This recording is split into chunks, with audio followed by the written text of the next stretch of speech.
ঈদের মৌসুম আসলে জনগণরা ট্রেনের ছাদে করে বাসায় যায়। সিন্ডিকেটের অংশ যারা সকাল সকাল উঠতেই টিকিটগুলোকে তারা নাই করে একজন টিকিট কিনলো, সেই টিকিটগুলো অন্যজনের কাছে হস্তান্তর করা হয়। যে বাংলাদেশে কিছু যানবাহনের সংকট রয়েছে, ঠিক তেমনই বাস্তবতা হলো যে বাংলাদেশের প্রেক্ষাপটে কিছু কালোবাজারি কিংবা সিন্ডিকেট কাজ করে। সুতরাং এটা খুবই দুঃখের বিষয় যে গণঅভ্যুত্থানের পরবর্তীতে যে সরকার গঠন হয়েছে সেই সরকারের আমলে এ ধরনের সিন্ডিকেট বা কালোবাজারির ব্যবস্থা বিদ্যমান। সুতরাং সেই সকল কালোবাজারি যে ব্যবস্থা আছে যেটা যাতে অবলোকন হয়, সেই জন্য আমরা এই যে রেল মন্ত্রণালয় বা সংস্থ যারা যারা আছে তাদেরকে আমরা এখানে টনক নড়ানোর জন্য আমরা আজকে এখানে এসেছি, যাতে তারা পর্যাপ্ত পদক্ষেপ গ্রহণ করে, যাতে সেই পদক্ষেপ গ্রহণের মাধ্যমে যে সকল যাত্রীরা নিজেদের বাড়িতে যেতে চান রেল কিংবা বাসের মাধ্যমে কিংবা অন্য যানবাহনের মাধ্যমে, তারা যাতে ন্যূনতম কোনো ধরনের ভোগান্তির শিকার না হয়।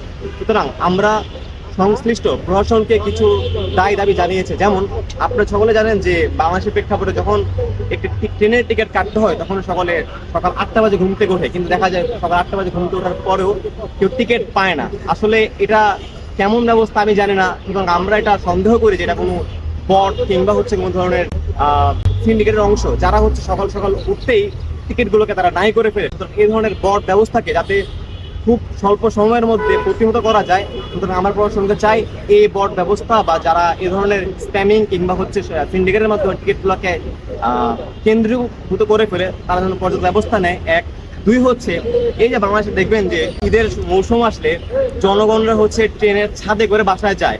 আসলে এটা খুবই মানে কি বলে এটাকে, মানে খুব রিস্কি এটা। সুতরাং ট্রেনের ছাদে করে তো বাসা যাওয়ার কোনো প্রয়োজনীয়তা নাই, কারণ বাংলাদেশে জানেন যে অনেক ট্রেনের বগি অযথা পড়ে থাকে। সুতরাং সরকার চাইলেই এই ধরনের বগি যেগুলো অযথা পড়ে আছে সেগুলো সংযুক্ত করার মাধ্যমে যাত্রীদেরকে সুরক্ষার মাধ্যমে তারা যাতায়াত করতে পারে। এটা আমাদের 2 নম্বর দাবি।